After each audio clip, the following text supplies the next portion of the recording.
നമ്മൾ നമ്മുടെ കോർ നേച്ചറിൽ സ്ത്രീയെ കീഴ്പ്പെടുത്തി സെക്സിൽ ഏർപ്പെട്ട് കുഞ്ഞിനെ ഉണ്ടാക്കുന്ന കൾച്ചറുള്ള ആനിമൽസിന്റെ കൂട്ടത്തിൽപ്പെട്ട ഒരു ആനിമൽ തന്നെയാണ് നമ്മളും. ബട്ട് നമ്മളുടെ സോഷ്യൽ കൾച്ചറിങ് നടന്നിട്ടുള്ള വേറൊരു ഡിഫറെൻറ്റ് രീതിയിലാണ്. ചെകുത്താനും കടലിന് നടുവിലാണ് മനുഷ്യൻ. നിങ്ങൾ 100% സൊസൈറ്റിയെ തൃപ്തിപ്പെടുത്താൻ വേണ്ടി ജീവിച്ചു നോക്കുക, അപ്പൊ നിങ്ങൾ ഡിപ്രഷനിലാവും. അതാണ് ഡിപ്രഷൻ. നിങ്ങൾ 100% നിങ്ങളുടെ ഇന്നർ കോൾ ഫോളോ ചെയ്ത് ജീവിക്കാൻ തുടങ്ങിയാൽ നിങ്ങളുടെ കൂടെ ജീവിക്കുന്നവർക്ക് ഡിപ്രഷനാണ്. പുരുഷന്റെ ശരീരം കണ്ട് സ്ത്രീകൾക്കൊന്നും അട്രാക്ഷൻ ഉണ്ടാകുന്നില്ലല്ലോ, ഉണ്ടാവില്ല. അതാണ് ഡിഫറൻസ്. ഓരോ വർഗത്തിനും ഓരോ തരം സ്പെഷ്യാലിറ്റീസ് ഉണ്ടല്ലോ. ഇത് പരസ്പരം പഠിപ്പിക്കണ്ടേ നമ്മൾ. ജീവിതത്തിൽ 36-ാം വയസ്സിലാണ് ഞാൻ ആദ്യമായി ബാങ്കിൽ പോകുന്നത്. ബാങ്കിൽ പോയിട്ട് എനിക്കൊരു അക്കൗണ്ട് തുടങ്ങണം എന്ന് പറയുകയാണ്. 36 വയസ്സിലാണ് വാട്സപ്പ് ഉപയോഗിക്കാൻ തുടങ്ങുന്നത്. പല സിസ്റ്റങ്ങളും അറിയില്ല ലോകത്തിലെ. ഞാൻ സിനിമകൾ കാണാറില്ല. എനിക്ക് മമ്മൂട്ടി മോഹൻലാലേ അറിയുള്ളൂ. ഇവിടെയുള്ള പുതിയ സിനിമാ നടന്മാരെ അറിയില്ല. ഒരു പെണ്ണിന്റെ ജീവിതത്തിലെ ഏറ്റവും വലിയ വിഷമം എന്തായിരിക്കുന്നത്? ആളുകൾ ഇങ്ങനെ ഫാമിലി പ്രശ്നങ്ങളൊക്കെ ആയിട്ട്, ഭാര്യ ഭർത്തൃ പ്രശ്നങ്ങളായിട്ട് വരുമ്പോൾ ഞാൻ ചെയ്യുന്ന പ്രധാനപ്പെട്ട ഒരു പണിയുണ്ട്. ഒരാണ് എന്താണെന്നുള്ളത് ഒരു പെണ്ണിനെ അങ്ങ് പഠിപ്പിക്കും. ഒരു പെണ്ണെന്താണെന്നുള്ളത് ഒരാണിനെ അങ്ങ് പഠിപ്പിക്കും. മിക്ക സ്ത്രീകളും എന്നോട് സംസാരിക്കുന്നൊരു വാക്കുണ്ട്, എൻ്റെ ഏട്ടൻ അങ്ങനെ നടന്നു പോകുന്ന ഒരു പെണ്ണിനെ ഇങ്ങനെ നോക്കി ആസ്വദിക്കുന്നത് കാണുമ്പോൾ എനിക്കൊരു പടയിലാണ് സാറേ ഉള്ളിൽ. എനിക്കും അറിയാം അവൾക്ക് പെടയിലുണ്ടാവുന്നു, പക്ഷെ എനിക്ക് ഇതും അറിയാം അവൻ നോക്കുന്നു. അവനാണാണെങ്കിൽ നോക്കി പോകും. അവനാണെങ്കിൽ അവൻ നോക്കും.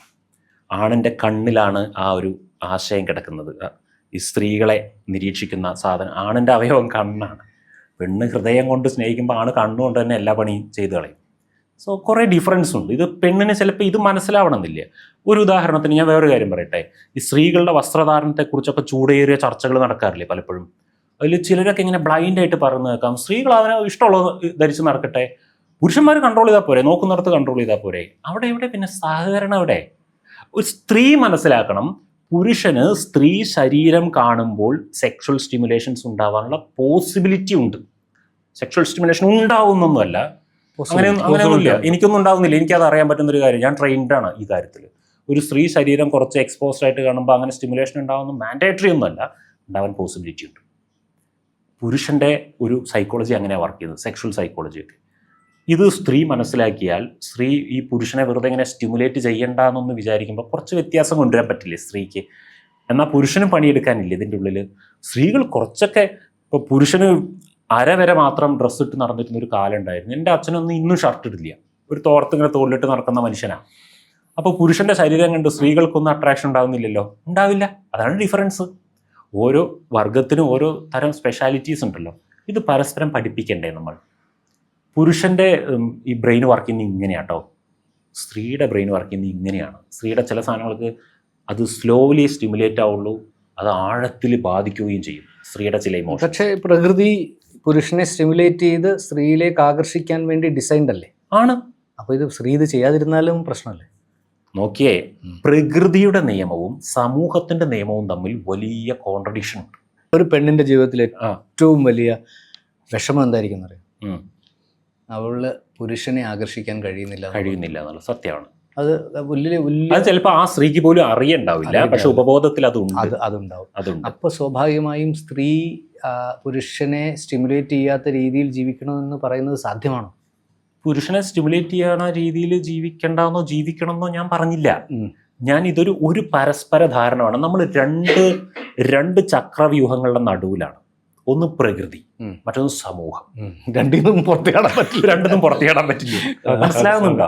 നമുക്ക് സൊസൈറ്റിയോടും നീതി കാണിക്കണം, നമ്മുടെ പ്രകൃതി സ്വഭാവങ്ങളോടും നീതി കാണിക്കണം.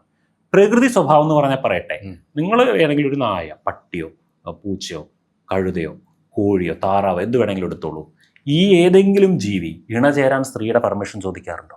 അതിന്റെ പെണ്ണിന്റെ പെർമിഷൻ ചോദിക്കാറുണ്ടോ ഇണചേരാൻ? ഇല്ല, ഒരു കീഴ്പ്പെടുത്തി ഇണ ചേരുക, ബലാത്സംഗം. കീഴ്പ്പെടുത്തി ഇണ ചേർന്നിട്ടാണ് കുഞ്ഞുങ്ങൾ ഉണ്ടാവുന്നത്. ഹ്യൂമൻ ബീയിങ്ങും അങ്ങനെ ആയിരുന്നിരിക്കണം അല്ലേ?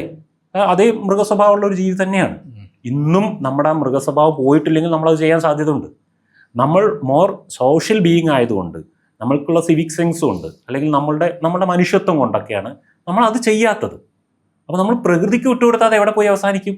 കോഴി ചെയ്യുന്നതും താറാവ് ചെയ്യുന്നതും നമ്മൾ ചെയ്യുന്നതും തമ്മിൽ ഒരു വ്യത്യാസമില്ല. അതെയോ അപ്പോൾ അവിടെ നമ്മൾ നമ്മുടെ പ്രകൃതിയിൽ നിന്ന് കിട്ടുന്ന സ്റ്റിമുലേഷൻസ്, പ്രകൃതിയാവുള്ള സ്റ്റിമുലേഷൻസ് ഉണ്ടെന്ന് മനസ്സിലാക്കുകയും നമുക്ക് സോഷ്യൽ ട്രെയിനിങ്ങിലൂടെയോ റിലീജിയസ് ട്രെയിനിങ്ങിലൂടെ എത്തിക്സ് പഠിപ്പിച്ചിട്ടോ സദാചാരം പഠിപ്പിച്ചിട്ടോ സദ്ഗുണ പാഠശാലയെ കൊണ്ടാക്കിയിട്ടോ നമ്മുടെ നേച്ചറിനെ ഇല്ലാതെയാക്കാൻ പറ്റില്ല.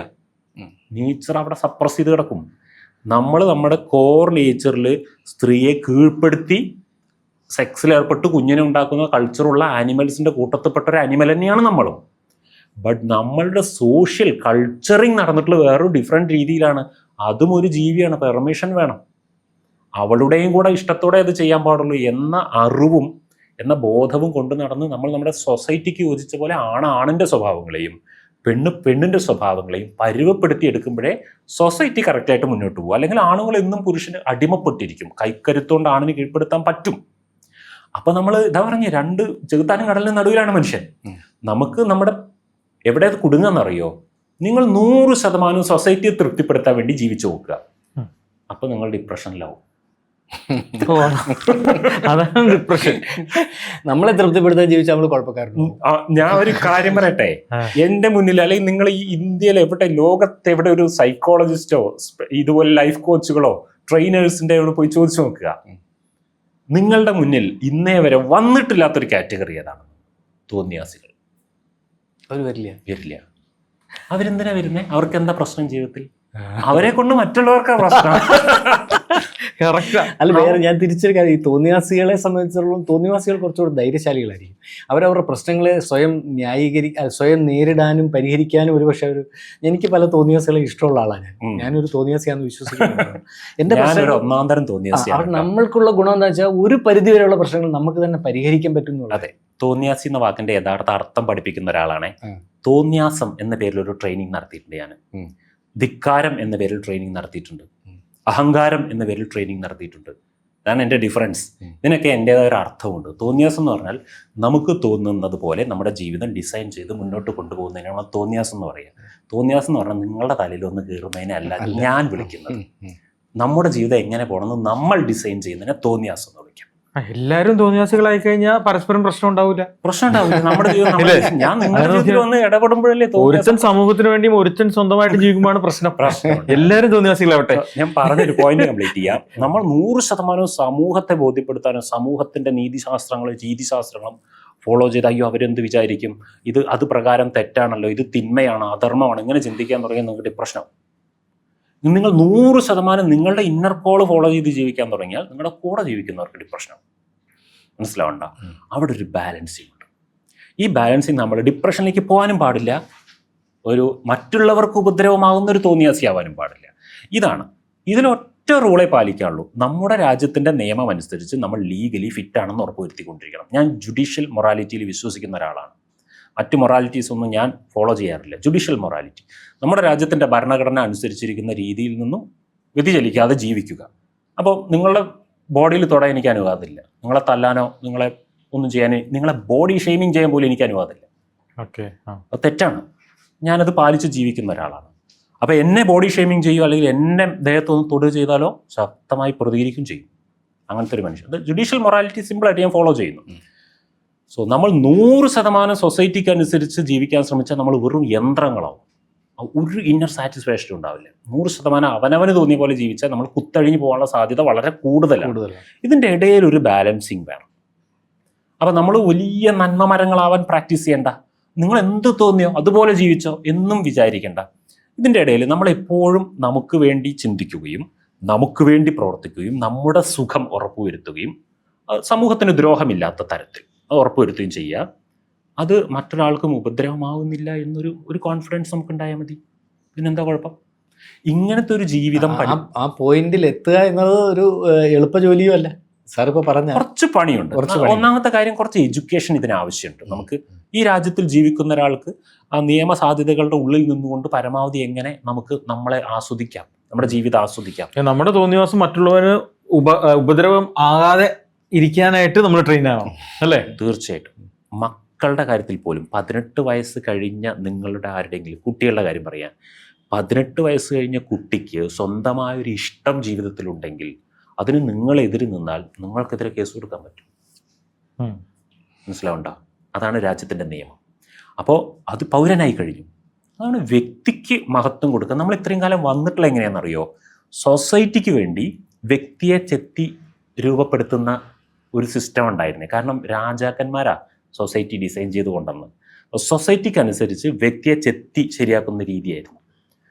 ഇപ്പോൾ നമ്മൾ പഠിക്കേണ്ടത് ആദ്യം വ്യക്തിയെ സെറ്റ് ചെയ്തെടുക്കുക, എന്നിട്ട് ഈ വ്യക്തിക്കനുസരിച്ച് സൊസൈറ്റി സെറ്റായി വരണം, പുതിയ രീതിയിൽ സെറ്റായി വരണം. വ്യക്തികളാണല്ലോ സൊസൈറ്റി. വ്യക്തികളെ നിർമ്മിച്ച് ആ വ്യക്തികൾക്കനുസരിച്ച് സൊസൈറ്റി ഓട്ടോമാറ്റിക്കലി രൂപപ്പെട്ടുകൊണ്ടിരിക്കും. ഞാൻ പല കാര്യങ്ങളും ആളുകളോട് പറയുമ്പോൾ എന്നോട് തിരിച്ചു ചോദിക്കുന്നൊരു ചോദ്യമുണ്ട്, ഇത് സമൂഹം അംഗീകരിക്കുമോ? ഈ ചോദ്യമുണ്ട്. ഞാൻ അവർക്ക് ഓപ്പണായിട്ട് പറയും, നിങ്ങൾ സമൂഹം അംഗീകരിക്കാൻ വേണ്ടി വെയിറ്റ് ചെയ്തതൊന്നും നടക്കില്ല. നിങ്ങൾ ഇങ്ങനെ ചെയ്തു തുടങ്ങുക. നീയും ഞാനും അവനും ഇവനൊക്കെ ചെയ്തു തുടങ്ങുമ്പോൾ ഇത് സമൂഹത്തിൻ്റെ കോമൺ പരിപാടിയായി മാറും, അല്ലേ? അതെ. അങ്ങനെയാണ് സമൂഹം അംഗീകരിക്കുന്ന രീതിയിലേക്ക് എത്തുക. അപ്പോൾ ആദ്യത്തിൽ പ്രാക്ടീസ് ചെയ്യുന്ന ആളുകൾക്ക് ഇത്തിരി ബുദ്ധിമുട്ടുണ്ടാവും, ട്രാൻസിഷൻ്റെ ഫസ്റ്റ് സ്റ്റേജിലുള്ളവർ. ഞാനൊക്കെ നല്ല ബുദ്ധിമുട്ടിയ മനുഷ്യനാണ്. എൻ്റെ ജീവിതം മുൻപ് 19 വയസ്സ് മുതൽ 36 വയസ്സ് വരെ ഞാനൊരു ആശ്രമത്തിലായിരുന്നു. മോങ്ക് ലൈഫായിരുന്നു എൻ്റെത്. പിന്നീട് 36 വയസ്സിൽ ഞാൻ ആശ്രമം ഉപേക്ഷിച്ച് പുറത്തിറങ്ങുകയാണ്. ആശ്രമം ഉപേക്ഷിച്ച് പുറത്തിറങ്ങി ഞാൻ ആദ്യം മുതൽ തുടങ്ങേണ്ട ഒരു അവസ്ഥയാണ്. ചിന്തിച്ചു നോക്കണം, എനിക്ക് പ്രത്യേകിച്ച് ഒരുവിധ കാര്യങ്ങളും അറിയില്ല. അല്ല, അത്രയും വർഷം അവിടെ ഉണ്ടായിട്ടും അറിവ് കിട്ടിയില്ല. അതിനകത്തെ ജീവിതമേ അറിയത്തുള്ളൂ. അതിനകത്തെ ജീവിതം വേറെയാണ്. അതിനകത്ത് ഞാൻ ബാങ്ക് പോയിട്ടില്ല. ജീവിതത്തിൽ 36 വയസ്സിലാണ് ഞാൻ ആദ്യമായി ബാങ്ക് പോകുന്നത്. ബാങ്ക് പോയിട്ട് എനിക്കൊരു അക്കൗണ്ട് തുടങ്ങണം എന്ന് പറയുകയാണ്. അപ്പോൾ അവരെന്തോ കാണിച്ചെന്താ ഇതൊക്കെ ഒന്ന് എഴുതി ഒപ്പിടും. അപ്പോൾ ഞാൻ, ഹലോ മിസ്റ്റർ, ഞാൻ ആദ്യമായിട്ടാണ് ബാങ്കിൽ വരുന്നത്, എനിക്കൊന്നും അറിയില്ല, നിങ്ങൾ പറഞ്ഞു തന്നാൽ എക്സൈറ്റഡ് ആയിക്കാണോ അല്ലേ? നിങ്ങൾ പറഞ്ഞു തന്നാൽ ഞാൻ ചെയ്യാം. ഇങ്ങനെ ഞാൻ ഒന്നാമത് ജീവിതം തുടങ്ങുന്ന ഒരാളാണ്. ഞാൻ 36 വയസ്സിലാണ് വാട്സപ്പ് ഉപയോഗിക്കാൻ തുടങ്ങുന്നത്. അതുവരെ ഞാൻ ഉപയോഗിച്ചിട്ടില്ല. ഈ ഫോൺ കോൾ ചെയ്യാൻ മാത്രമേ ഉപയോഗിച്ചിട്ടുള്ളൂ. ആ ആശ്രമത്തിനകത്തൊരു സിസ്റ്റം ഉണ്ടാവില്ല, ആ സിസ്റ്റം ഫോളോ ചെയ്ത് ജീവിക്കുന്നു. സോ ഇതെല്ലാം പഠിച്ച് അവിടെ മുതൽ ഞാൻ എൻ്റെ ജീവിതം ആദ്യം മുതൽ സ്റ്റാർട്ട് ചെയ്യുമ്പോൾ ഞാനൊരു കാര്യം തീരുമാനിച്ചു. ഞാൻ ഇത്രയും വയസ്സ് വരെ ഞാൻ ഫുൾ ഒരു സൊസൈറ്റിയിലാണ്, വലിയൊരു കമ്മ്യൂണിറ്റിയാണല്ലോ അത്. അപ്പോൾ അയ്യോ അവരെന്ത് ചിന്തിക്കും, ഇവരെന്ത് പറയും, ഇതൊക്കെ ശ്രദ്ധിക്കണമായിരുന്നു. അപ്പോൾ ഞാൻ അവിടെ ഒരു കാര്യം തീരുമാനിച്ചു, ദിസ് ഈസ് മൈ ലൈഫ്. അവരിവർ ചിന്തിക്കുന്നതിനെക്കുറിച്ച് ഞാൻ ബോധേഡല്ല. ഞാൻ ആർക്കും ദ്രോഹം ചെയ്യുന്നില്ല, ഇത് മാത്രം ഞാൻ ഉറപ്പ് വരുത്തുക. ബാക്കി അവർക്കും ഇവർക്കും പല കമൻറ്റും പറയാനുണ്ടാവും, അവരെന്താണേ പറഞ്ഞോട്ടെ. അല്ല, അതിപ്പോൾ ഇപ്പോൾ ആശ്രമ ജീവിതം വിട്ടു പോരാനുണ്ടായ ഒരു സാഹചര്യം എന്താണ്? ഇത് തന്നെയാണ്. ഞാൻ ആശ്രമ ജീവിതത്തിലേക്ക് 19 വയസ്സിലാണ് പ്രവേശിക്കുന്നത്. 19 വയസ്സ് സ്വയം പോയതാണോ അതോ വീട്ടുകാരാണോ? ഞാൻ ഒരു 13 വയസ്സ് മുതലേ സ്പിരിച്വലി വളരെ ഡീപ്പായിട്ട് തിങ്ക് ചെയ്യുന്ന ഒരു മനുഷ്യനായി. ഈശ്വരനെ തേടിപ്പോയതാണോ? ഈശ്വരനെ തേടിപ്പോയതാണ് സത്യത്തിൽ. എനിക്ക് ഈശ്വരനായിട്ട് കമ്മ്യൂണിക്കേറ്റ് ചെയ്യാൻ പറ്റും, ഈശ്വരനായിട്ട് നേരിട്ട് സന്ധിക്കാൻ പറ്റും എന്നൊക്കെ ഞാൻ അന്ന് വിശ്വസിച്ചിരുന്നു. അന്നത്തെ എൻ്റെ ബോധ്യത്തിൽ അതിനൊരു ആശ്രമം, അങ്ങനെയുള്ള പാതകൾ എനിക്ക് വേണം, ഗുരു അതൊക്കെ വേണമല്ലോ. അങ്ങനെയാണ് ആശ്രമ ജീവിതം ഞാൻ സ്വീകരിക്കുന്നത്. ബട്ട് പിന്നീട് വളർന്ന് പഠനങ്ങൾ, ആശ്രമത്തിനകത്തിരുന്നുകൊണ്ടുള്ള പലതും നമുക്ക് പഠിക്കേണ്ടി വരുമല്ലോ. പഠനങ്ങൾ, പഠിക്കുന്ന കാര്യങ്ങളെ കൃത്യമായി മനസ്സിനകത്തിട്ട് ചിന്തിക്കൽ, പഠിച്ച പല കാര്യങ്ങളെയും കോർത്തിണക്കി ചിന്തിക്കൽ, ഇതൊക്കെ പറ്റുമ്പോൾ പല പരസ്പര വൈരുദ്ധ്യങ്ങൾ എന്നെ ഒരുപാട് ആശയക്കുഴപ്പത്തിലാക്കി. അങ്ങ് 10-16 കൊല്ലം ഞാൻ ആശ്രമ ജീവിതത്തിലുണ്ടായിരുന്നു. ഇതിലൊരു പാതി കൊല്ലമൊക്കെ കഴിഞ്ഞപ്പോഴേക്കും തന്നെ ഞാൻ ഇങ്ങനെ പോയാൽ ഞാൻ എവിടെ എത്തില്ല എന്നെനിക്ക് മനസ്സിലായി. ഇത് മിക്കവാറും ഞാൻ പ്രതീക്ഷിച്ച പരിപാടിയൊന്നും, ഈ ഈശ്വരനെക്കാളിലും സംസാരിക്കലൊക്കെ ഇവിടെ സബ് കോൺഷ്യസിൽ നടക്കുന്ന ഒരു പരിപാടി മാത്രമാണ്, അല്ലാതെ അങ്ങനത്തെ ഒരു യാത്രയൊന്നും ഇല്ല എന്ന് എനിക്ക് മനസ്സിലായി. ശരീരത്തിന് പുറത്തല്ല എന്ന് തിരിച്ചറിഞ്ഞു, അത് ഉള്ളിലാണെന്ന് മനസ്സിലായി. അപ്പോൾ തന്നെ എൻ്റെ ചിന്തകളും ലോജിക്സൊക്കെ മാറി ചിന്തിക്കാൻ തുടങ്ങി. തീർച്ചയായിട്ടും നമ്മൾ ഒരു സിസ്റ്റത്തിനകത്ത് ജീവിക്കുമ്പോൾ അതിലൊരാൾ ഇങ്ങനെ ഡിഫറൻ്റായി ചിന്തിക്കുമ്പോൾ അവൻ്റെ പ്രവൃത്തിയിലും പെരുമാറ്റത്തിലും ഒക്കെ വ്യത്യാസം വരില്ലേ? അത് അവിടുത്തെ ഒരു വൈബിന് പറ്റാതെയാവില്ലേ? അത് അതിൻ്റെ പീക്കിലെത്തിയപ്പോൾ ഞാൻ അതൊന്ന് പുറത്തേക്ക് ഇറങ്ങി എന്നുള്ളതാണ്. ഈ സന്യാസം ഉപേക്ഷിക്കാൻ മറ്റു തടസ്സങ്ങളൊന്നും ഇല്ലായിരുന്നു? ഇല്ലല്ലേ, സ്വാഭാവികമായിട്ടില്ലല്ലേ? എനിക്കൊരു തടസ്സം ഉണ്ടായിട്ടില്ല, അവർക്കും തടസ്സമൊന്നുമില്ല, ആശ്രമത്തിലുള്ള ആളുകൾക്കും തടസ്സമൊന്നുമില്ല. ഞാൻ തുറന്നു പറഞ്ഞു, എനിക്ക് ഇവിടെ ജീവിക്കുവാൻ ഞാൻ ഒട്ടും ഫിറ്റല്ല. എൻ്റെ ചിന്താഗതികളിൽ മിക്കതും ഇവിടെയുള്ള സിസ്റ്റങ്ങൾക്ക് എഗെയിൻസ്റ്റ് ആയി കഴിഞ്ഞു. അല്ല, ഈ ഒരു എക്സ്പീരിയൻസ് നമുക്ക് അറിയണമെന്ന് ആഗ്രഹമുണ്ട്. ഇപ്പം അമേരിക്കയിൽ ഒരു കമ്മ്യൂണിറ്റി ഉണ്ട്, ആമിഷ് കമ്മ്യൂണിറ്റി. ഈ ആമിഷ് കമ്മ്യൂണിറ്റിയുടെ ഒരു പ്രത്യേകത എന്താണെന്ന് ചോദിച്ചാൽ, അവർക്ക് അവരുടെ സ്കൂളുകളുണ്ട്. 20 വയസ്സ് വരെ അവരുടെ സൊസൈറ്റിക്ക് പുറത്തേക്ക് കുട്ടികളെ വിടത്തില്ല. പക്ഷേ വിറ്റ്നസ് എന്ന് പറഞ്ഞ സിനിമ കണ്ടാൽ അത് മനസ്സിലാവും. ഞാൻ ഈ കമ്മ്യൂണിറ്റിയെ നേരിട്ട് പോയി കണ്ട് ഞാൻ അവിടെ താമസിച്ചിട്ടുള്ളവരാണ്. അവർ കുതിരവണ്ടി വരെ ഉപയോഗിക്കത്തുള്ളൂ, ഇലക്ട്രിസിറ്റി ഉപയോഗിക്കത്തില്ല, ട്രെയിൻ ഉപയോഗിക്കും, ബാക്കി വാഹനങ്ങളൊന്നും ഉപയോഗിക്കില്ല. നമ്മളിപ്പോൾ അമേരിക്കയിൽ വലിയ ഹൈവേകളിലൂടെ യാത്ര ചെയ്താൽ കുറച്ച് ദൂരം ചെല്ലുമ്പോൾ നമുക്ക് ബോർഡ് കാണാൻ പറ്റും, ഇവിടെ പിന്നെ കുതിരവണ്ടികളുണ്ട്, ഗോസ്ലോ ഉം. എന്ന് പറഞ്ഞിട്ട് എൻ്റെ. അപ്പോൾ പിന്നെ നമ്മൾ അവിടേക്ക് ഇറങ്ങി കാണാൻ പറ്റുന്ന വളരെ വിഭവസമൃദ്ധമല്ല, വളരെ വിളഞ്ഞ് സമൃദ്ധമായി നിൽക്കുന്ന പാടങ്ങളാണ് കാണാൻ പറ്റുന്നത്. ടുബാക്കോ ഒക്കെ അവരെ ഭയങ്കര മൾട്ടിനാഷണൽസിന് വേണ്ടി കൾട്ടിവേറ്റ് ചെയ്യുന്നത് ഭയങ്കര റിച്ച് കമ്മ്യൂണിറ്റിയാണ്. ഉം. ഈ കമ്മ്യൂണിറ്റിക്കിടയിലേക്ക് ഇറങ്ങി ചെല്ലുമ്പം ഇവർ ബേസിക്കലി ജർമ്മൻസ് ആണ്. ലോകത്ത് പല സ്ഥലത്തും ഈ ആമിഷ് കമ്മ്യൂണിറ്റി ഉണ്ട്. ഉം. ഇത് ഭയങ്കര നിഷ്കളങ്കരായ മനുഷ്യരെ കാണാൻ പറ്റും. ഉം. ഇവർ 20 വയസ്സ് കഴിഞ്ഞിട്ട്, ഉം. 20 വയസ്സ് വരെ ഈ കുട്ടികൾ ആണായാലും പെണ്ണായാലും അവിടെ തന്നെ 20 വയസ്സ് കഴിഞ്ഞ് ഇവരെ പൊതുസമൂഹത്തിലേക്ക് തുറന്നു വിടും. ഉം. എന്നിട്ട് പറയും നിന്നെ ഡെവിൾസ് വേൾഡിലേക്ക് വിടുകയാണ്, ഉം. നിനക്ക് പോയി ഡെവിൾസ് വേൾഡിൽ ജീവിക്കാൻ തിരിച്ചു വരാൻ. ഉം. 99% ആൾക്കാരും തിരിച്ച് ഈ കമ്മ്യൂണിറ്റിയിൽ തന്നെ വരും. ഓക്കെ. അതിൻ്റെ കാരണം ഒരു പക്ഷേ ഇവർ ജീവിച്ചിരുന്ന കമ്മ്യൂണിറ്റിയുടെ ശീലങ്ങളും പാറ്റേൺസും പുറത്തെ സമൂഹത്തിൽ ഇവർക്ക് കണ്ടെത്താൻ പറ്റാതെ ഇവരൊരു ഒറ്റപ്പെടുകയും തിരിച്ചു വരികയും ചെയ്യും. ഇതൊരു സൈക്കോളജിക്കൽ സാധനമാണ്. എന്ന് പറഞ്ഞാൽ 19 വയസ്സിൽ സന്യാസത്തിന് വേണ്ടി ഇറങ്ങി പുറപ്പെട്ട ഒരാൾ 36 വയസ്സിൽ ജീവിതത്തിലേക്ക് തിരിച്ചു വന്ന് ജീവിതത്തിൻ്റെ മറ്റു ചില തലങ്ങൾ കണ്ടെത്താൻ ശ്രമിക്കുമ്പോൾ ഭയങ്കരമായി പ്രതിസന്ധികളെ നേരിട്ടിട്ടുണ്ടാവണമല്ലോ. തീർച്ചയായിട്ടും ആ പ്രതിസന്ധികളിലൂടെ ഒരു മനുഷ്യൻ കടന്നു വരാവുന്ന പ്രതിസന്ധികളിലൂടെ വർഷങ്ങൾ നീണ്ട പ്രതിസന്ധിയാണ്. ഒന്നാമത്തെ പ്രതിസന്ധി എന്താ അറിയോ? മാനസിക തലമാണ്. എൻ്റെ ഒരു അവസ്ഥ, ഒരു 30 വയസ്സ് മുതലൊക്കെ ഞാൻ ചിന്തിക്കാൻ തുടങ്ങുകയാണ്, ഇവിടം എനിക്ക് ശരിയാവുന്നില്ല, ഞാൻ ഇവിടെ നിന്ന് പോകണം. പക്ഷെ എവിടേക്ക് പോകുന്നറിയില്ല, പൈസ ഇല്ല, ഒരു ഐഡൻറ്റിറ്റി പുറത്ത്. വിട്ടുപോയ ഫാമിലിയിലേക്ക് തിരിച്ചു വരുന്നതിനെ പറ്റി ഫാമിലിയൊക്കെ പല കഷ്ണങ്ങളായി കഴിഞ്ഞു. അമ്മ മരിച്ചു പോയിട്ടുണ്ട്, അച്ഛൻ വളരെ വയസ്സായി, ഒരു ഏട്ടൻ്റെ ആശ്രയത്തിലാണ്. ഏട്ടന്മാരൊക്കെ വേറെ സെറ്റായി. നമ്മുടെ തറവാട്, ഞാൻ ജനിച്ചു വളർന്ന വീടൊക്കെ പൊളിച്ചു കളഞ്ഞു. അതെല്ലാം പരസ്പരം ഭാഗങ്ങളൊക്കെ വെച്ച് കഴിഞ്ഞു. 16 വർഷങ്ങൾക്ക് ശേഷം തിരിച്ചു വരുമ്പോൾ എല്ലാം സെപ്പറേറ്റഡാണ്. എൻ്റെ ഏറ്റവും വലിയൊരു ആശ്രയം മൂത്ത ജ്യേഷ്ഠനാണ്. മൂത്ത ജ്യേഷ്ഠനോട് മാത്രം ഞാൻ ഈ കാര്യം ഡിസ്കഷൻ ചെയ്തു, ഞാൻ വരുവാണ് എന്നൊക്കെ ഉള്ളത്. പിന്നെ ആ വരവിനോടൊപ്പം തന്നെ ഞാൻ ഇഷ്ടപ്പെടുന്ന പെൺകുട്ടിയെ വിവാഹം കഴിക്കലും കൂടെ അതിൻ്റെ ഒപ്പം കിടക്കുന്നുണ്ട്. അതൊരു വളരെ പേഴ്സണലായ കാര്യമായതുകൊണ്ടാണ് ഞാൻ അത് പറയാത്തത്. എൻ്റെ ആശയ സംഘർഷം മാത്രമേ ഞാൻ പറയുന്നുള്ളൂ. സോ ഏട്ടനോട് പറഞ്ഞു, ഏട്ടൻ എനിക്ക് സപ്പോർട്ട് നിന്നു. പക്ഷെ ഞാൻ തന്നെ ഒറ്റയ്ക്ക് എൻ്റെ ജീവിതം ബിൽഡ് ചെയ്യണമായിരുന്നു. അങ്ങനെ ഞാൻ എൻ്റെ ജീവിതം രണ്ടാമതും ബിൽഡ് ചെയ്യുകയാണ്. ഈ ഒരു ആദ്യൊരു ബിൽഡിങ് 19-ാം വയസ്സിലേ ആശ്രമത്തിലേക്ക് പോകുന്ന സമയത്ത് അവിടേക്ക് വേണ്ടി ഞാനൊന്ന് മോൾഡ് ആവേണ്ടി വന്നിട്ടുണ്ടാവില്ലേ. ഈ റോ ആയ വീട്ടിൽ നിന്ന് നമ്മൾ ആശ്രമത്തിൽ പോകുമ്പോൾ വർഷങ്ങളെടുത്തിട്ടാണ് നമ്മൾ അതിലേക്ക് സെറ്റ് ആവുക. അത് ഏകദേശം സെറ്റായി കഴിഞ്ഞപ്പോഴേക്കും ഇത് സെറ്റാക്കേണ്ട സമയമായി എനിക്ക്. ഇനി പുറത്ത് ഇറങ്ങിയ ശേഷം എനിക്ക് പല സിസ്റ്റങ്ങളും അറിയില്ല ലോകത്തിലെ. ഞാൻ സിനിമകൾ കാണാറില്ല. എനിക്ക് മമ്മൂട്ടി മോഹൻലാലേ അറിയുള്ളൂ. ഇവിടെയുള്ള പുതിയ സിനിമാ നടന്മാരെ അറിയില്ല. എല്ലാം എവ്രിതിങ് ഞാൻ ആദ്യം മുതൽ പഠിക്കേണ്ടി വന്നു. പുതിയ ക്രിക്കറ്റ് കളിക്കാരെ, പുതിയ ഫുട്ബോൾ കളിക്കാരെ ഒന്നും അറിയില്ല. രാഷ്ട്രീയ നേതാക്കളെ അറിയാം, കാരണം അത് നമുക്ക് കണക്റ്റഡ് ആവുന്നൊരു മേഖലയായതുകൊണ്ട്. ബാക്കിയൊന്നും നമുക്ക് അറിയില്ല. എല്ലാം ഞാൻ ആദ്യം മുതൽ പഠിക്കേണ്ടി വന്നു. പിന്നെ ആശ്രമത്തിനകത്ത് സ്ത്രീകളോട് കമ്പ്യൂട്ടർ ആശ്രമത്തിനകത്ത് എനിക്കറിയാം. ഞാൻ അവിടുത്തെ ബ്രോഡ്കാസ്റ്റിങ്ങിലൊക്കെ സർവീസസ് ചെയ്തിരുന്നു. പിന്നെ സ്ത്രീകളോട് പെരുമാറുന്നതിന് ഒരു ചട്ടമുണ്ട് ആശ്രമത്തിനകത്ത്. അത് ഇവിടെ നിങ്ങൾക്ക് പറഞ്ഞാൽ മനസ്സിലാവില്ല. ആ ചട്ടത്തിൽ നിന്നിട്ടേ സ്ത്രീകളോട് എനിക്ക് പെരുമാറാൻ അറിയുള്ളൂ. പിന്നെ ഈ കാഷ്വലായിട്ട് ഒരു പെണ്ണിനോട് വർത്തമാനം പറയാൻ അറിയില്ല, പറ്റില്ല. എന്തോ ഒരു ലജ്ജ ഉള്ളിക്ക്, അയ്യോ അങ്ങനെ പെരുമാറാൻ പാടില്ല, എന്നൊരു പെണ്ണിന് ഷെയ്ക്കാൻ്റെ കൊടുക്കാനൊന്നും പറ്റില്ല. അത് ഭയങ്കര പ്രശ്നമുള്ള കാര്യമാണ് എനിക്ക്. ഇങ്ങനെയുള്ള ഒരുപാട് ഈ കുരുക്കുകളിലാണ് എൻ്റെ മൈൻഡ് കിടക്കുന്നത്. ഞാൻ ഏറ്റവും ബുദ്ധിമുട്ടിയത് എൻ്റെ മൈൻഡ് ഉണ്ടാക്കി വെച്ച ആ കുരുക്കുകളൊന്ന് പുറത്തിറങ്ങാനാണ്. അതിനെത്ര പണിപ്പെട്ടുണ്ടാവും ചിന്തിച്ചു നോക്കെ. അപ്പോൾ നമ്മുടെ ജീവിതത്തിൻ്റെ ഞാൻ ഒരിക്കലും ആശ്രമ ജീവിതം ഒരു നശിച്ച ലോകമാണ്, അത് ശരിയല്ലാത്തതുകൊണ്ട് ഞാൻ പുറത്തിറങ്ങി, അങ്ങനെയൊന്നും അഭിപ്രായമില്ലാത്തൊരു മനുഷ്യനാണ്.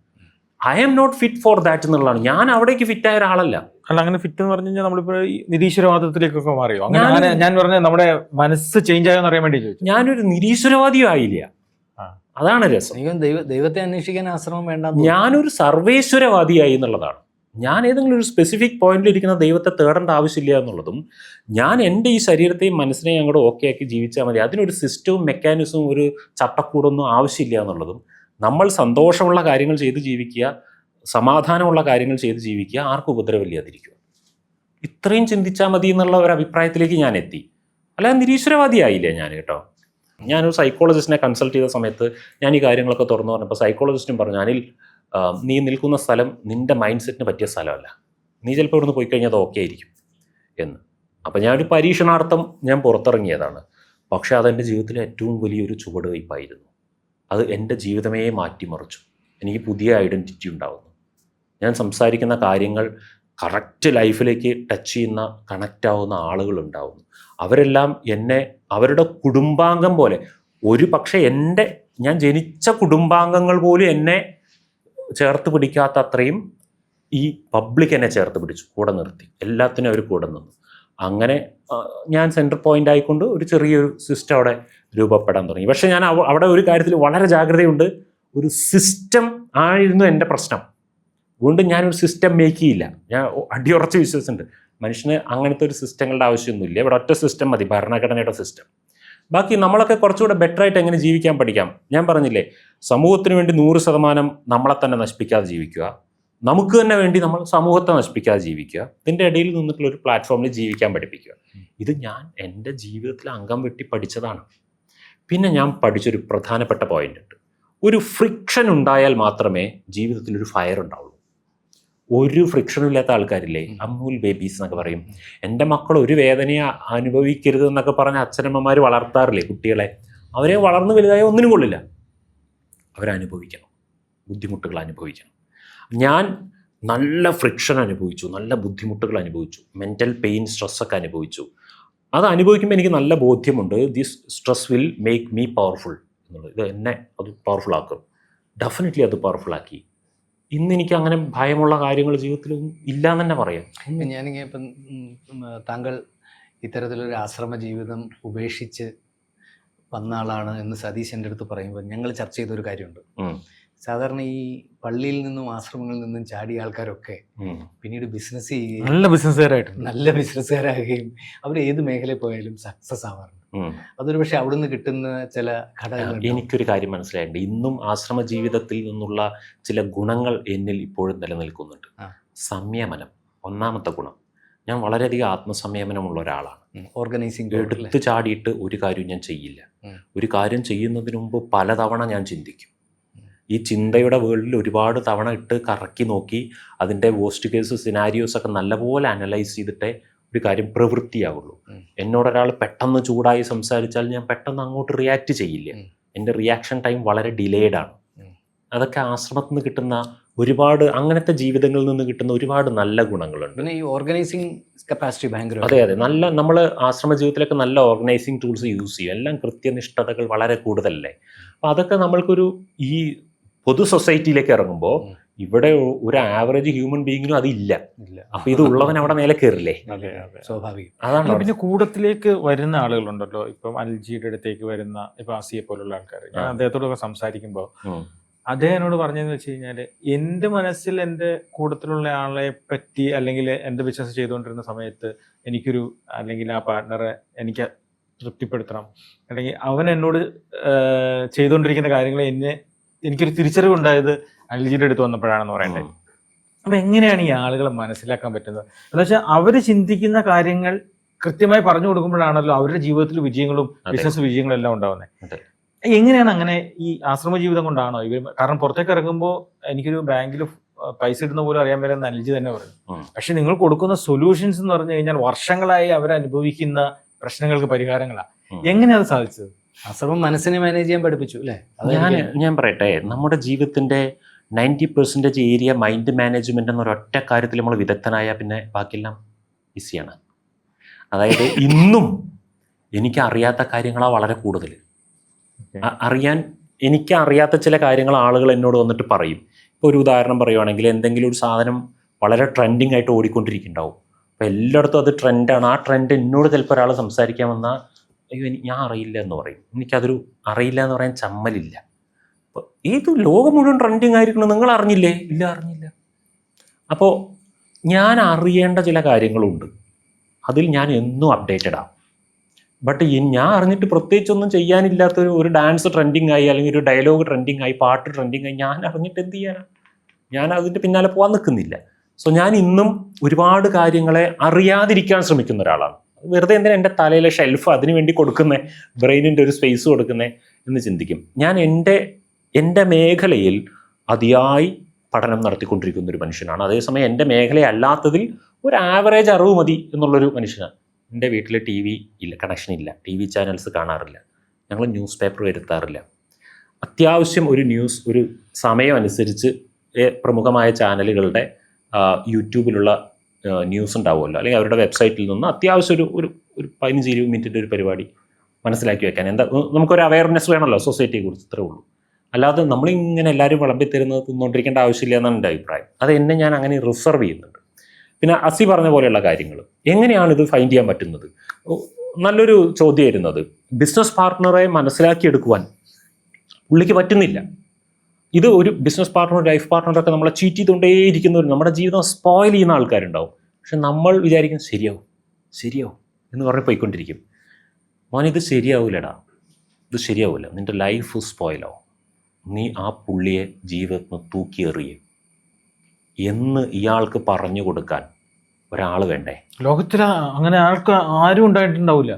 ഇത് പറഞ്ഞു കൊടുക്കുമ്പോൾ ഞാൻ പറഞ്ഞു ഇത് തെറ്റായി പോയല്ലോ, എൻ്റെ വാക്കും കേട്ട് ആ പുള്ളിയെ തൂക്കി എറിഞ്ഞിട്ട് ചിലപ്പോൾ ഈ മനുഷ്യൻ പടുകുഴിയിലേക്ക് പോയാലോ, ചിലപ്പോൾ ആ ആളുടെ ഒരു കഴിവുകൊണ്ടായിരിക്കും ഈ മനുഷ്യൻ പിടിച്ചേക്കുണ്ടാവുക. അപ്പം ഞാൻ അങ്ങനെ അയാളെ തൂക്കിയെറിയുക, അയാളില്ലാതെയാണ് നിനക്ക് വിജയിക്കാൻ പറ്റുക എന്ന് പറയാൻ ഞാൻ എത്ര ശ്രദ്ധിക്കേണ്ടി വരും?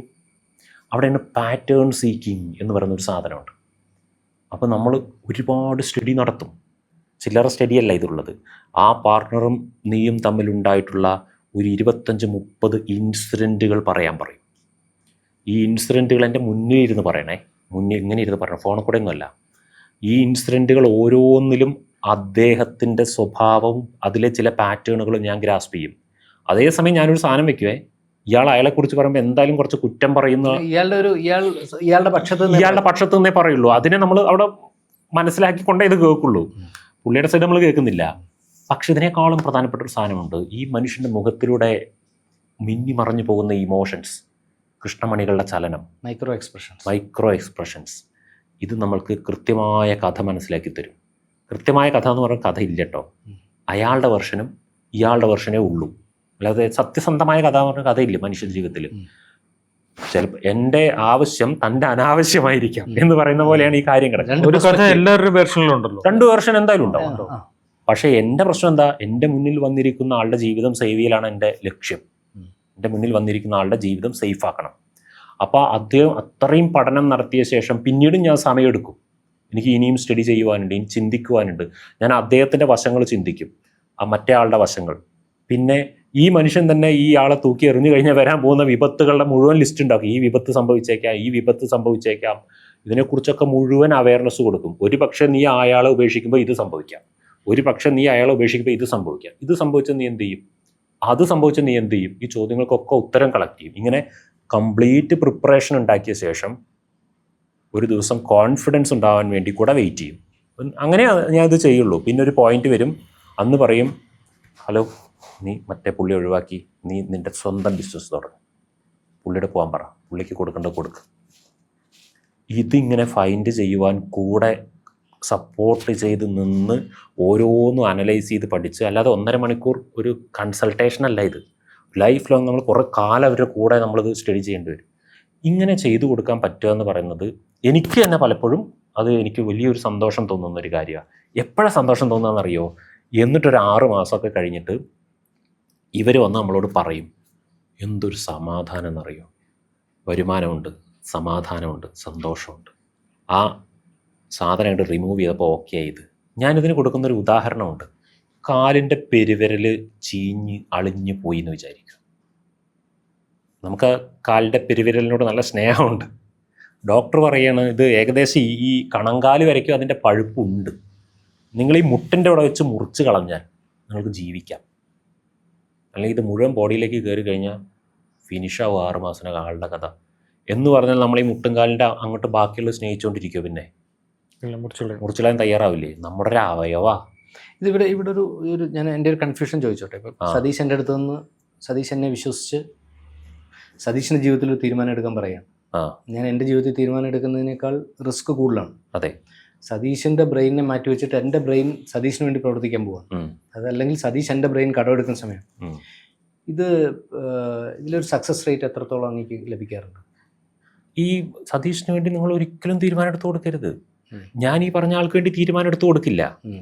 ഞാൻ ഈ പറഞ്ഞ ആളുകൾക്ക് ഒരു 5-10 തീരുമാനങ്ങൾ ഓപ്ഷൻ ഉണ്ടാക്കി വെച്ചു കൊടുക്കുക. ഒരു മനുഷ്യനെ കൊണ്ട് പോസിബിൾ ആകുന്ന 5-10 തീരുമാനങ്ങളും ഈ 5-10 തീരുമാനങ്ങളുടെ അഡ്വാൻറ്റേജസും ഡിസഡ്വാൻറ്റേജസും അയാൾക്ക് ചൂസ് ചെയ്യാം. അയാൾക്ക് ചൂസ് ചെയ്യാം. that's choose great. ചെയ്യുന്നത് അയാൾ ചൂസ് ചെയ്യാന്നുള്ളത് മാത്രമല്ല, ഉം. അയാൾ ഇതിൽ ഓരോന്നിലൂടെയും കടന്നു പോകുമ്പോൾ അദ്ദേഹത്തിന്റെ മുഖഭാവം മാറും. ഓപ്ഷൻ 1 അയാൾക്ക് പറഞ്ഞു കൊടുക്കുമ്പോൾ അയാളുടെ മുഖഭാവം മാറും. ഓപ്ഷൻ 2 അയാൾക്ക് പറഞ്ഞു കൊടുക്കുമ്പോൾ മുഖഭാവം മാറും. അയാളുടെ മുഖത്തുനിന്ന് മനസ്സിലാവുന്നതിൽ ഏത് ഓപ്ഷനാണ് ആ പുള്ളിക്ക് കറക്റ്റ് ഫിറ്റ് ആവുക എന്നുള്ളത്. പക്ഷേ ഈ ഇദ്ദേഹത്തിന് നേരത്തെ തീരുമാനം ഇദ്ദേഹം ഒഴിവാക്കുന്ന ഒരു തോന്നലും ഉണ്ടാവും. പക്ഷേ സമൂഹം എന്ത് വിചാരിക്കുന്നോ അങ്ങനെ പലതും അങ്ങനെ ഉണ്ടാവും. അതാണ്. ഈ ഇപ്പം ഞാൻ സതീശിന് 5 ഓപ്ഷൻ വെച്ചു. ആ ഇവിടെയും വീണ്ടും സതീഷ് പറയുക GK ഡിസൈഡ് ചെയ്യണം പ്ലീസ് എന്ന് പറയുന്ന ഒരു പൊസിഷനിൽ എത്താറുണ്ട്. ഞാൻ ചെയ്യില്ല. ഞാൻ ഒരാൾക്ക് വേണ്ടി ഒരു ഡിസിഷൻ എടുക്കില്ല. ഞാൻ ഓരോ ഡിസിഷൻ്റെയും കോൺസിക്വൻസസും അഡ്വാൻറ്റേജസും പറഞ്ഞ് മനസ്സിലാക്കി കൊടുക്കും. എന്നിട്ട് ഞാൻ എൻ്റെ അഭിപ്രായവും പറയും. ഞാൻ ഇതിലെ 3ാമത്തെ ഓപ്ഷൻ പറഞ്ഞപ്പോൾ നിന്റെ ശരീരം മുഴുവനും ആ ഓപ്ഷനോട് പോസിറ്റീവായിട്ട് പ്രതികരിച്ചിരുന്നു. എനിക്ക് തോന്നുന്നു ആ ഓപ്ഷനാണ് നിനക്കും ഓക്കെ എന്ന് തോന്നുന്നത് എന്ന് പറഞ്ഞാൽ അതന്നെയാണ് സാർ എന്ന് പറയും. ഇങ്ങനെ ഇത് സിങ്ക് ആവുന്നില്ലെങ്കിൽ ഞങ്ങൾ ഇനിയും ടോക്ക് ചെയ്യും. ഇതൊരു നല്ലൊരു ബന്ധമാണ്, ഒരു സൈക്കോളജിക്കൽ കണക്ഷനാണിത് നമ്മുടെ ക്ലയൻറ്റിൻ്റെ കൂടെ നമുക്കുള്ള. ഇത് ആത്മാർത്ഥമായിട്ട് ആ വ്യക്തിയെ രക്ഷിക്കണം എന്ന് നമുക്കൊരു തോന്നലുണ്ടാകുമ്പോഴേ ഇത് വരുള്ളൂ. അഥവാ ഇത് തീരുമാനം അവിടെ തെറ്റായി പോകുമ്പോൾ അത് എനിക്കും ബാധിക്കില്ലേ? ഞാനത് ചിന്തിക്കണ്ടേ? ഞാൻ ദാമ്പത്യ ബന്ധങ്ങളിലൊക്കെ ഇതുപോലെ വന്നിരിക്കാറുണ്ട്. നമുക്ക് ഒരിക്കലും അവരെ ജോയിൻ ചെയ്യിപ്പിക്കാൻ പറ്റാത്ത ബന്ധങ്ങളുണ്ട്. ഒരു പക്ഷേ ഒരു 20 വർഷത്തെ 16 വർഷത്തെ സന്യാസ ജീവിതം ഇല്ലായിരുന്നെങ്കിൽ ഒരുപക്ഷെ നിങ്ങൾക്ക് ഇതിങ്ങനെ ഡീൽ ചെയ്യാൻ പറ്റില്ലായിരുന്നു. ഉറപ്പാണ്. ആ 16 വർഷത്തെ ആത്മീയ ജീവിതത്തിൽ നിന്ന് എനിക്ക് സൂക്ഷ്മത എന്ന് പറയുന്നൊരു ക്വാളിറ്റി വളരെയധികം വർദ്ധിച്ചിട്ടുണ്ട്. കാര്യങ്ങളെ വളരെ സൂക്ഷ്മമായി മാത്രം ചിന്തിക്കുക, സൂക്ഷ്മമായി വിലയിരുത്തുക, മാത്രമല്ല ഹ്യൂമൻ ഇമോഷൻസിന് വാല്യൂ നൽകുക. വളരെ സെൻസിറ്റീവായ മനുഷ്യരുണ്ടാവും, വളരെ വളരെ ഹാർഡായിട്ടുള്ള മനുഷ്യരുണ്ടാവും. എല്ലാ മനുഷ്യരും ഒരുപോലെ കാണാതിരിക്കുക. ഓരോ മനുഷ്യനും എൻ്റെ മുന്നിൽ ഒരു പുതിയ പാഠപുസ്തകമാണ്. ഞാനിപ്പോഴും എൻ്റെ തന്നെ ഫാമിലിയിൽ എൻ്റെ ഭാര്യയോടൊക്കെ പറയുന്ന ഒരു കാര്യമുണ്ട്. നമുക്ക് ഒരാളെ ഉപേക്ഷിക്കാം, വെറുക്കരുത്. ചിലപ്പോൾ ഞാൻ എൻ്റെ ഭാര്യയെ ഉപേക്ഷിച്ചാൽ, കൃത്യസമയത്ത് ഞാൻ ഉപേക്ഷിച്ചാൽ വെറുക്കാതെ ജീവിതകാലം മുഴുവൻ മനസ്സിൽ കൊണ്ടു നടക്കാൻ പറ്റും. പക്ഷേ ഈ ഒപ്പമുണ്ട്, ഉപേക്ഷിച്ചിട്ടൊന്നുമില്ല, പക്ഷെ വെറുത്ത് ജീവിക്കുകയാണ്. ഇതിലേതാ നല്ലത്? മനുഷ്യത്വം. ഇപ്പോഴത്തെ കാലഘട്ടത്തിൽ സെപ്പറേറ്റ് ആയിട്ട് ജീവിക്കുന്ന ആളുകളുടെ എണ്ണം വളരെ കൂടുതലാണ്. തീർച്ചയായിട്ടും. എന്തുകൊണ്ടാണെന്നറിയോ? ചില ആളുകൾ പറയും അതൊരു സമൂഹം ഒരു അധോഗതിയിലേക്കാണോ എന്നൊക്കെ പറയാറുണ്ട്. അല്ല, സെപ്പറേറ്റ് ആവുന്നു എന്നുള്ളത് സമൂഹം വളരുന്നതിൻ്റെ ലക്ഷണമാണ്. മുൻപ് മനുഷ്യന് ഹാർട്ട് അറ്റാക്ക് വരുമായിരുന്നു, മുമ്പ് മനുഷ്യന് ക്യാൻസർ വരുമായിരുന്നു. ഇപ്പോൾ ക്യാൻസർ ചികിത്സകൾ വളരെയധികം കൂടി, കാർഡിയാക് അറസ്റ്റിനുള്ള ചികിത്സകൾ വളരെയധികം കൂടി. എവിടെ നോക്കിയാലും ആൻജിയോപ്ലാസ്റ്റിയുടെ ഒക്കെ ബോർഡൊക്കെയാണ് ഇപ്പോൾ. അപ്പോൾ നമ്മൾക്ക് ചിലപ്പോൾ തോന്നും, ഇപ്പോൾ കണ്ടോ മനുഷ്യൻ്റെ കാർഡിയാക് പ്രോബ്ലംസ് കൂടിയിരിക്കുകയാണെന്നല്ല, സൊല്യൂഷൻസ് കൂടി. അപ്പോൾ സൊല്യൂഷൻസ് കൂടുമ്പോൾ അതിൻ്റെ പരസ്യങ്ങൾ കൂടും. അപ്പം നമുക്ക് എവിടെ നോക്കിയാലും ഹൃദ്രോഗം കാണാൻ പറ്റും. ഇപ്പോൾ മുമ്പ് മനുഷ്യന് ഇതിനെക്കുറിച്ച് ഒരു അറിവും ഇല്ലായിരുന്നു, വിവരം ഇല്ലായിരുന്നു. അപ്പം ഇന്ന് ഇതുപോലെയാണ്. കുടുംബങ്ങളിൽ മനുഷ്യന് കുറച്ചുകൂടെ സ്വാതന്ത്ര്യവും കുറച്ചുകൂടെ ഞാൻ എന്ന വ്യക്തിയുടെ വാല്യൂവിനെ കുറിച്ച് ചിന്തിക്കാനുള്ള കഴിവും ഒക്കെ കൂടി. അപ്പോൾ ഞാൻ അബ്യൂസ് ചെയ്യപ്പെടുന്നു എന്നുള്ളത് മനസ്സിലാക്കാനുള്ള വിവരം മനുഷ്യന് വന്നു തുടങ്ങിയപ്പോൾ അബ്യൂസിൽ നിന്ന് പുറത്തു ചാടാൻ തുടങ്ങി. മുമ്പ് മനുഷ്യന് അത് മനസ്സിലാക്കാനുള്ള വിവരമില്ലായിരുന്നു. അല്ലെങ്കിൽ അത് വിവരം ഉണ്ടെങ്കിലും സമൂഹം എന്ത് വിചാരിക്കും, പിന്നെ അവരെന്ത് പറയും, ഇതൊക്കെ ചിന്തിച്ചിട്ട് അവിടെ അഡ്ജസ്റ്റ് ചെയ്ത് പോവുമായിരുന്നു. അപ്പോൾ മനുഷ്യന് ഡിപ്രഷനും പ്രശ്നങ്ങളും വരും. ഇങ്ങനെ ഒരുപാട് നമ്മൾ സഹിക്കാൻ പാടില്ല. 5 കൊല്ലമായാലേ സഹിക്കുന്നു, ഇട്ടിട്ട് പോയിക്കൂടടോ എന്ന് ഞാൻ ചോദിക്കുമ്പോൾ അതിൻ്റെ അർത്ഥം എന്താണെന്നറിയോ? നമ്മുടെ മൈൻഡ് ഒരു ബലൂൺ പോലെയാണ്. അതിങ്ങനെ ഊതുമ്പോൾ വീർക്കുന്നുണ്ട് എന്നുള്ളത് സത്യമാണ്. ഒന്ന് വെച്ച് ഊതിക്കൊണ്ടേയിരുന്നാലോ ഇത് പൊട്ടുന്നൊരു പോയിന്റ് വരില്ലേ? അത് പൊട്ടും. അതിന് നമുക്കറിയാം. കാരണം 5 കൊല്ലം സഹിച്ചുകൊണ്ടിരിക്കുന്ന ആളോട് ഞാൻ ഈ പറയുന്നത് എന്തുകൊണ്ടാണെന്നറിയോ? 15 കൊല്ലം കഴിഞ്ഞപ്പോൾ ഇത് പൊട്ടിയ ആളുകളെയാണ് ഞാൻ കൂടുതൽ കണ്ടിട്ടുള്ളത്. അപ്പോൾ ഇതാണ് ഇയാൾക്ക് വരാൻ പോകുന്നത് നമുക്ക് ഊഹിക്കാൻ പറ്റും. ഇത് പൊട്ടും. നമ്മൾക്ക് ടോളറേറ്റ് ചെയ്യുന്നത് നമ്മുടെ കോൺഷ്യസ് വെച്ചിട്ടാണ്. നമ്മുടെ കോൺഷ്യസിൽ നിന്നും കാര്യങ്ങൾ ഔട്ട് ഓഫ് കൺട്രോൾ ആകുന്നൊരു പോയിന്റ് വരും. പിന്നെ നമുക്ക് ടോളറേറ്റ് ചെയ്യാൻ പറ്റും. ഇതൊരു സർക്യൂട്ട് ബ്രേക്കർ പോലെയാണ്. അങ്ങോട്ട് താഴും, പിന്നെ നമ്മൾ ഔട്ട് ഓഫ് കൺട്രോൾ ആവും. ഇന്ന് ഞാൻ എൻ്റെ ഗ്രൂപ്പിൽ എല്ലാവർക്കും കൊടുത്തൊരു എഡ്യൂക്കേഷൻ ഉണ്ടായിരുന്നു. രാവിലെ എന്നും നമ്മൾ ഒരു വിഷയം ചിന്തിക്കാൻ ഇട്ട് കൊടുക്കും. എന്താ വിഷയം എന്നറിയോ? സഹിച്ചും ക്ഷമിച്ചും അതിരുകൾ കടന്നൊരു മനുഷ്യൻ എല്ലാ ചങ്ങലയും പൊട്ടിച്ച് മൃഗം പോലെയായിത്തീരും. അതാണ് ആ വാക്ക്. സഹിച്ചും ക്ഷമിച്ചും അതിര് കൈവിട്ടൊരു മനുഷ്യൻ അതിൻ്റെ അങ്ങേ തലയിലെത്തിയൊരു മനുഷ്യൻ പിന്നെ ചെയ്യാൻ പോകുന്നത് എല്ലാ ചങ്ങലയും പൊട്ടിച്ച് മൃഗം പോലെയാവും. എന്തിനാ അങ്ങനെയാവുന്നത്? നമ്മൾ മാന്യമായിട്ട് അവിടെ അത് എൻഡ് ചെയ്തൂടെ? എനിക്ക് ഇത് സഹിക്കാൻ വയ്യാന്ന് പറഞ്ഞൂടെ? കപ്പാസിറ്റി തുറന്നു പറഞ്ഞൂടെ? അതാണ് ഞാൻ അങ്ങനെ പറയാൻ കാരണം.